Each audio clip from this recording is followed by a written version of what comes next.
All right. Hello, everyone. If you're not already using StreamYard, make sure you go in and give Facebook permissions to view your comments, just so when you're commenting, I can, see who's here, see who you are, as well as just welcome you to the feed. So I just want to introduce myself. I'm Jen Tooze, an embodiment coach here at Dara Tree Yoga.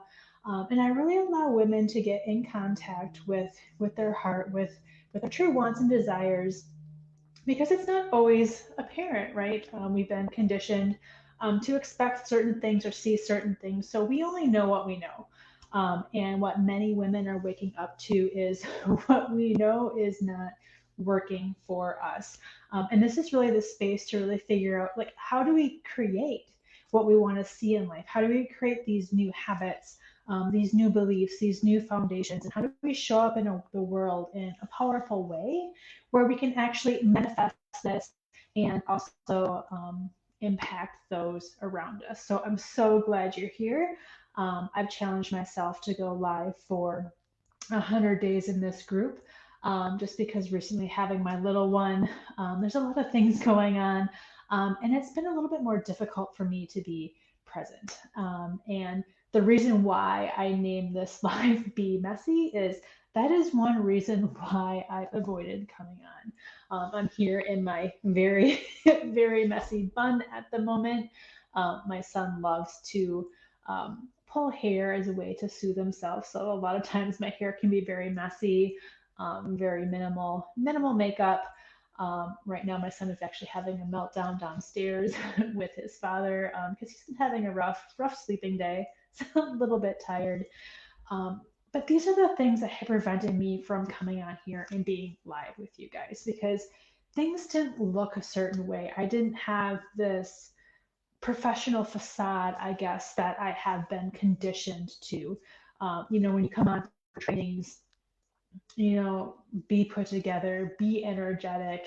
Sometimes I might have Avern come on here with me just because I might not have anyone at home to really have to spend time with him. So rewiring that and reconditioning that and just showing up as I am, trusting that that is enough, that being present here with you guys and really sharing what the process, what the journey looks like, really seeing how your life is truly the output of your thoughts and your beliefs and influences how you move in the world. So, if you want to move differently or you want to experience something differently, you have to start moving differently. You have to start thinking differently.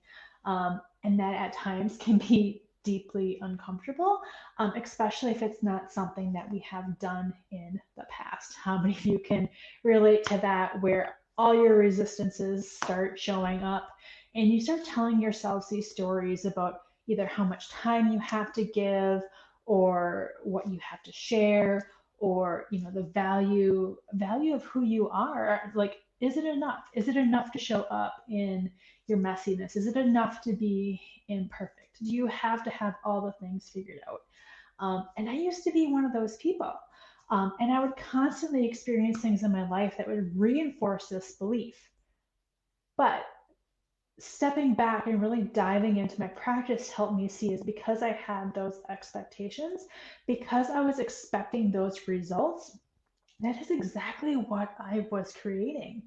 People were making all these excuses as to why I wasn't enough or why things, should be going differently or what more I could do because there's always this energy in me of going, well, there has to be something more I can get. There has to be something I can holding back. And that is just not the case. There's moments where I have to remind myself of that because I love to run fast. But what I've really been noticing recently is there's been this huge drawing to allowing people to get messy, allowing people to slow down. That includes allowing myself to get messy and myself to slow down and really trust that this is enough, just as I am. Being in service just as I can be is absolutely enough. And that can be deeply uncomfortable, especially when we've all been conditioned to believe that we need to do more. We need to get more. We need to do all these things, get all our ducks in a row so that way things will work out how we're expecting. Because if we don't do these things, there's a phrase, it's kind of going around just in my family, the belief I've been growing up with is that if you don't do all these things, then you don't deserve XYZ, or you deserve the result you get. And I want to say there's a small truth in that, but it was really coming from a place of lack. At least what this belief was kind of being transferred over with, this lack mentality of, if you don't do every single thing, you're not going to get what you want, and you have to do more in order to get exactly what you want.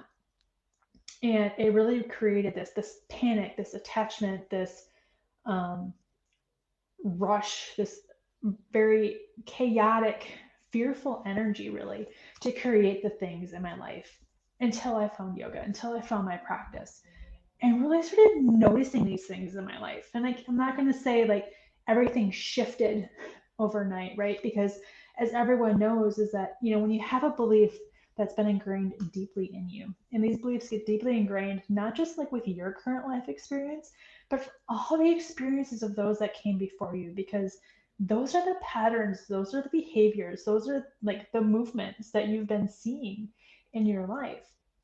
And so sometimes, like, we even come into life, already having this expectation of, having to be perfect, or having to have it all figured out, or expecting to have to be able to show up in a certain way before we can do XYZ.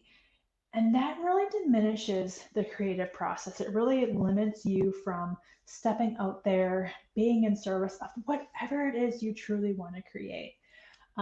Because the other beautiful thing that I got to witness as being a new mom again is like how messy the creation process can be, especially at the beginning, as well as as you're learning how things build on each other, how it can be very, very fast, but how messy it can be in the interim. There's lots of stumbling. There's lots of, bumping, bumping into things.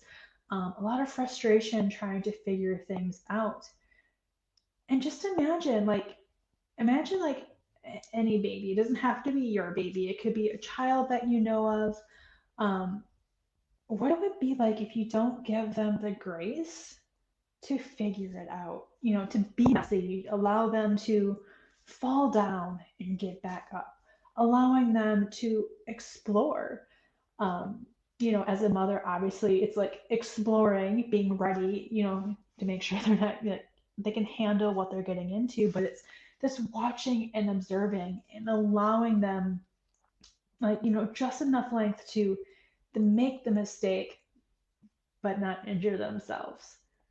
Approaching your life with that way, with curiosity, with allowing it to be messy, allowing yourself to stumble at first, just allowing yourself to be out there authentically as you, and start taking away all these reasons why you can't be there, right?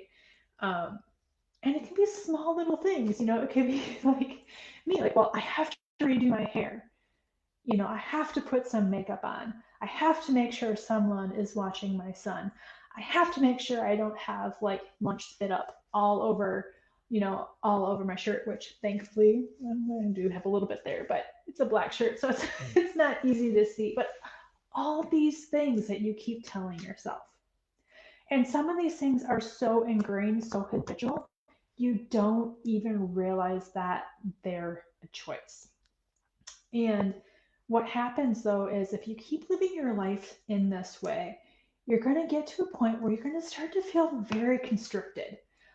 It's really lacking your freedom to make the choices that you want. And sometimes we don't always notice it right away, but after a while, we start to have this feeling of being stuck, or feeling obligated, or feeling like we have to meet this expectation that we don't want to meet, or we don't understand why we have to do things a certain way, which is completely different than showing up in a way where you feel good, you feel energized, you feel ready to really share yourself with the world.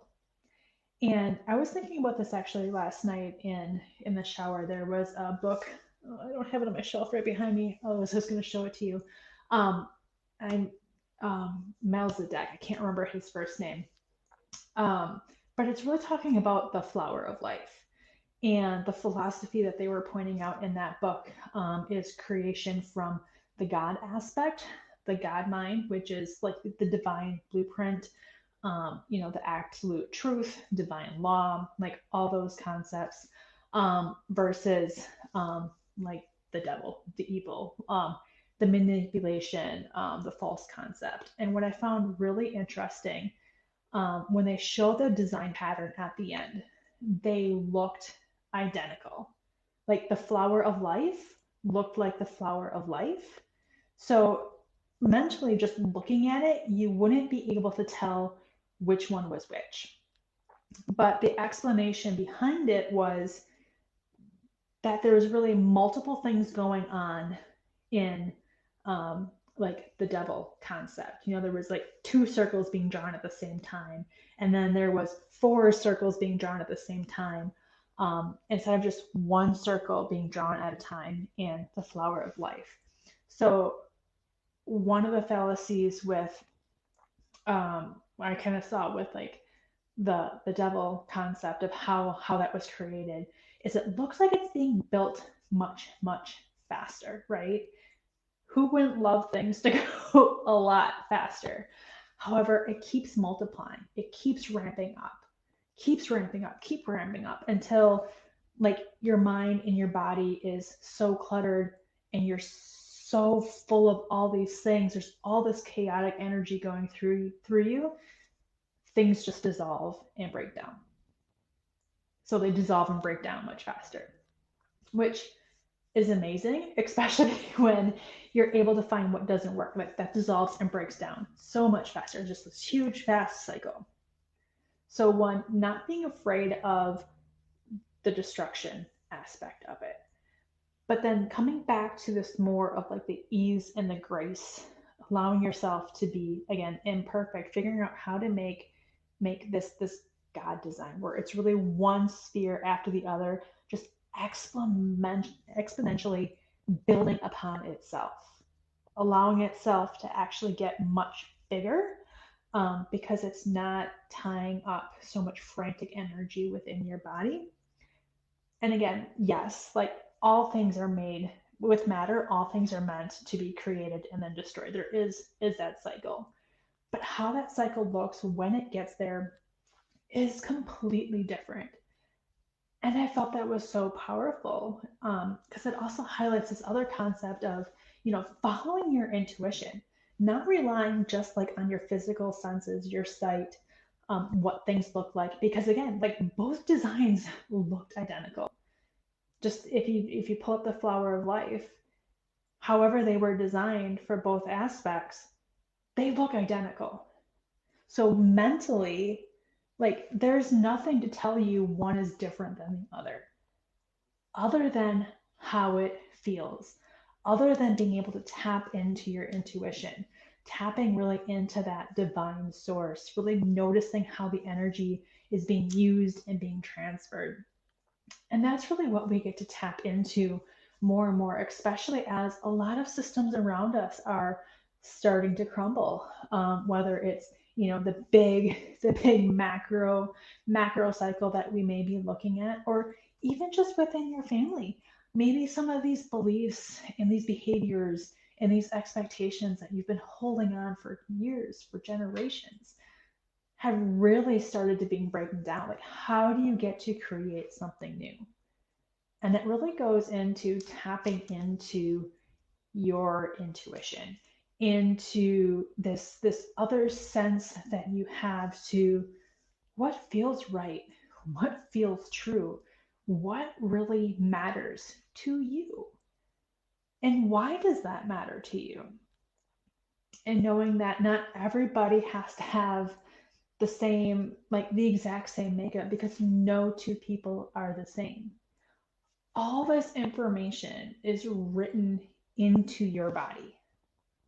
It just takes some time to stop and listen and pay attention. And the more we do that, the more we're able to, hone these skills, really trust what's going on in ourselves with ourselves.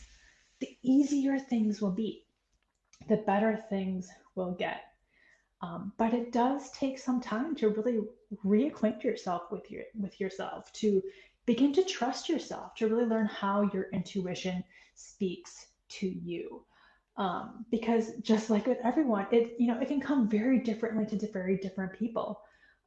There again, with anything, there's generalizations on what does work and what doesn't work,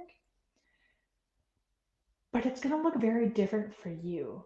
And it's going to take, again, that time and attention, that really being able to connect with your body, connect to, the information that's going around you, to really learn how it's communicating with you.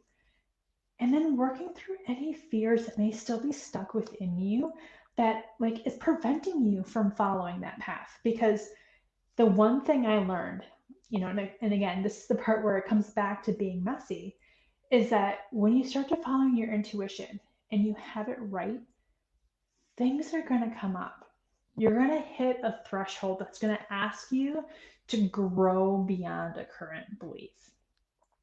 For me, it's showing up and being messy, saying, hey, like, I have my mom hair going on. I have, some food on my shirt, but I get to show up. I get to support you. I get to, you know, be who I am just as I am. I don't have to wait for a different time. I don't have to pretend that, you know, I have all the answers everywhere. It's just saying, here's the process and here's what's going to get you through.